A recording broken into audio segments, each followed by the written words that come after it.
பாஸ்கா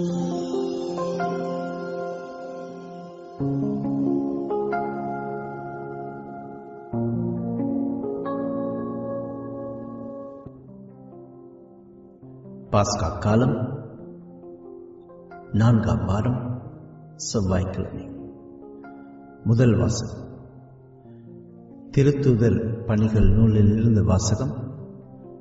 அதிகாரம் 11, 19 தொடக்கம் 26 வரை. அந்நாட்களில் ஸ்தேவானை முன்னிட்டு உண்டான துன்புறுத்தலால் மக்கள் பெனிசியா, சைப்ரசு, அந்தியோக்கியா வரை சிதறிப் போயினர். அவர்கள் யூதருக்கு மட்டுமே இறைவார்த்தையை அறிவித்தார்கள், வேறு எவருக்கும் அறிவிக்கவில்லை. அவர்களுள் சைப்ரசு, சிரேன் ஆகிய இடங்களைச் சேர்ந்த சிலர் இருந்தனர். அவர்கள் அந்தியோக்கியாவுக்கு வந்து அங்குள்ள கிரேக்கரை அணுகி ஆண்டவராகிய இயேசுவை பற்றிய நற்செய்தியை அறிவித்தார்கள். ஆண்டவரின் கைவன்மையை அவர்கள் பெற்றிருந்தார்கள். பெருந்தொகையான மக்கள் நம்பிக்கை கொண்டு ஆண்டவரிடம் திரும்பினர். இந்த செய்தி எருசலேம் திருச்சபையினரின் காதில் விழவே அவர்கள் பர்னபாவை அந்தியோக்கியா வரை சென்று வர அனுப்பி வைத்தார்கள். அவர் அங்கு சென்றபோது கடவுளின் அருள் செயலை கண்டு மகிழ்ச்சி அடைந்தார். மேலும் உறுதியான உள்ளத்தோடு ஆண்டவரை சார்ந்திருக்குமாறு அனைவரையும் ஊக்கப்படுத்தினார். அவர் நல்லவர், தூய ஆவியால் ஆட்கொள்ளப்பட்டு நம்பிக்கை நிறைந்தவராய் பெருந்திரளான மக்களை ஆண்டவரிடம் சேர்த்தார். பின்பு சவுலை தேடி அவர் தார்சு நகர் சென்றார். அவரை கண்டு அந்தியோக்கியாவுக்கு அழைத்து வந்தார். அவர்கள் ஓராண்டு முழுவதும் அந்த சபையாரோடு கூடவே இருந்து பெருந்திரளான மக்களுக்கு கற்பித்து வந்தார்கள். அந்தியோக்கியாவில் தான் முதல் முறையாக சீடர்கள் கிறிஸ்தவர்கள் எனும் பெயரை பெற்றார்கள். இது ஆண்டவரின் அருள்வாக்கு.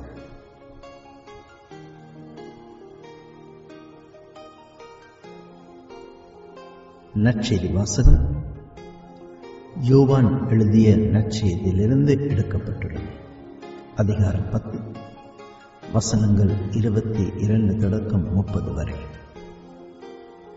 அக்காலத்தில் எருசலேமில் கோவில் அர்ப்பண விழா நடந்து கொண்டிருந்தது. அப்போது குளிர்காலம்.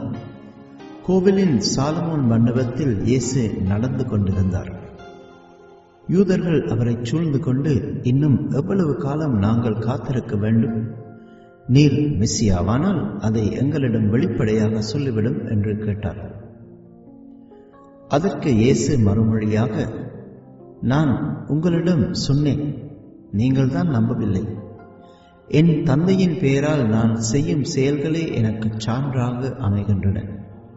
ஆனால் நீங்கள் நம்பாமல் இருக்கின்றீர்கள். ஏனெனில் நீங்கள் என் மந்தையை சேர்ந்தவர்கள் அல்ல. என் ஆடுகள் எனது குரலுக்கு செவி சாய்க்கின்றன.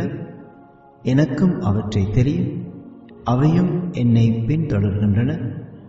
நான் அவற்றிற்கு நிலை வாழ்வை அளிக்கின்றேன். அவை என்றுமே அழியா. அவற்றை எனது கையிலிருந்து யாரும் பறித்து கொள்ள மாட்டார். அவற்றை எனக்கு அளித்த என் தந்தை அனைவரையும் விட பெரியவர். அவற்றை என் தந்தையின் கையிலிருந்து யாரும் பறித்துக் கொள்ள இயலாது. நானும் தந்தையும் ஒன்றாய் இருக்கின்றோம் என்றார். இது கிறிஸ்துவின் நற்செய்தி.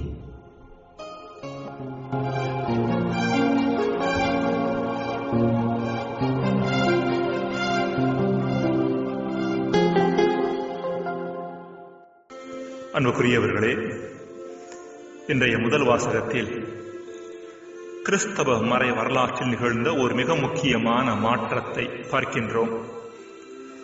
தொடக்கம் முதல் இயேசுவை பின்பற்றியவர்கள் சீடர்கள் என்றுதான் அழைக்கப்பட்டனர். இயேசு உயிர்த்து விண்ணகம் சென்ற பின்பு கிறிஸ்துவை மீட்பராக ஏற்றுக்கொண்ட அனைவருமே அதே பெயரால், அதாவது சீடர்கள் என்ற பெயரால் தான் அழைக்கப்பட்டனர். காண்க திருத்தூதர் பணி பிரிவு 6 இறைவசனங்கள் 1 மற்றும் 7, பிரிவு 9 இறைவசனம் 19, பிரிவு 13 இறைவசனம் 52. இவ்வாறு கிறிஸ்துவை மீட்பராக ஏற்றுக்கொண்டவர்களின் எண்ணிக்கை கூட கூட இதுவரை சீடர்கள் என்று அழைக்கப்பட்டவர்கள் தற்போது கிறிஸ்தவர்கள் என்று அழைக்கப்பட ஆரம்பித்தனர். இதற்கான ஆரம்பம் அந்தியோக்கியாவில்தான் நிகழ்ந்தது என்று வாசிக்கிறோம். அந்தியோக்கியாவில்தான் முதல் முறையாக சீடர்கள் கிறிஸ்தவர்கள் என்ற பெயரை பெற்றார்கள் என்று லூக்கா எழுதுகின்றார். இவ்வாறு கிறிஸ்தவர்கள் என்ற பெயரை பெற்றது நிச்சயமாக கிறிஸ்துவை பின்பற்றியவர்களுக்கு ஒரு தனி அடையாளத்தை, செப்பரேட் ஐடென்டிட்டியை கொடுத்தது என்பதில் எந்த சந்தேகமும் இல்லை. இதுவரை யூத சமயத்தின் ஒரு பகுதியாக மட்டுமே பார்க்கப்பட்டது கிறிஸ்தவம். ஆனால் அதே கிறிஸ்தவம் இதற்கு பின்பு ஒரு தனித்தன்மையை பெற்றுக்கொள்ள ஆரம்பித்தது. ஆனால் அதே வேளையில் இந்த பெயர் மாற்றம் திரு அவைக்குள் ஒருவிதமான எதிர்மறை தன்மையை கொண்டு வந்தது என்று சொன்னால் அது மிகையல்ல. சீடராக இருப்பது என்பது இயேசு என்கின்ற ஒரு நபரை மையப்படுத்தி அவரை பின்பற்றுகின்ற வாழ்வு, அவரால் ஆட்கொள்ளப்பட்ட நிலையில் தன் வாழ்வை அமைத்துக் கொள்வது, அவருக்காக உயிரை கொடுக்கின்ற அளவிற்கு அவரை அன்பு செய்வது. ஆனால் கிறிஸ்தவராக இருப்பது என்பது அடையாளத்தை மையப்படுத்திய ஒன்று. இந்த அடையாளத்தின் வெளிப்பாடாக ஒரு சில புறச் செயல்பாடுகளும் பக்தி முயற்சிகளும் அழுத்தம் பெறும் நிலைமை. திருச்சபை வரலாற்றில் காலப்போக்கில் நடந்த இதுதான். கிறிஸ்தவ மக்களின் எண்ணிக்கை கூட கூட புறச் செயல்பாடுகளும் பக்தி முயற்சிகளும் அதிக அழுத்தம் பெற ஆரம்பித்து சீடத்துவ தன்மையானது பின்னுக்கு தள்ளப்பட ஆரம்பித்தது. கிபி 325 கான்ஸ்டன்டைன் அரசன் கிறிஸ்தவ மதத்தை ரோமை அரச மதமாக ஆக்கியவுடன் இது இன்னும் பல மடங்கு அதிகமாகியது. காந்தி ஒரு முறை சிறை சென்று வெளியே வந்த பொழுது ஒருவர் அவரிடம், உங்களுக்கு நிறைய கிறிஸ்தவர்களோடு தொடர்பு உண்டு, என்றாவது கிறிஸ்தவராக மாற வேண்டும் என்று யோசித்ததுண்டா என்று கேட்டாராம். அதற்கு காந்தி, நான் உண்மையான கிறிஸ்தவர் யாரையாவது சந்தித்திருந்தால் இது குறித்து யோசித்திருப்பேன். ஆனால் இதுவரை நான் அதுபோன்று யாரையும் சந்தித்ததில்லை என்று பதில் தந்தாராம். பிரியமானவர்களே, கிறிஸ்தவர் என்கின்ற அடையாளம் நமக்கு தேவையல்ல என்பதல்ல இங்கு சுட்டிக்காட்டுகின்ற செய்தி. மாறாக இந்த அடையாளத்திலேயே லயித்து விடாமல் இந்த அடையாளத்திற்கு என்று உள்ள ஒரு சில புறச் செயல்பாடுகள் மட்டும் மூழ்கிவிடாமல் இந்த அடையாளம் சுட்டி காண்பிக்கின்ற சீடத்துவ வாழ்வில் கவனம் செலுத்துவது முக்கியமான ஒன்றாக இருக்கின்றது. என் நண்பர் ஒருவர் அண்மையில் சொன்னார், இன்று நிறைய கிறிஸ்தவர்கள் இருக்கின்றார்கள், இதில் பக்தர்களது எண்ணிக்கை தான் அதிகமாக இருக்கின்றதை ஒழிய சீடர்களது எண்ணிக்கை மிக மிக சொற்பமே என்று சொன்னார். அவர் சொன்னது ஒரு கசப்பான உண்மைதான்.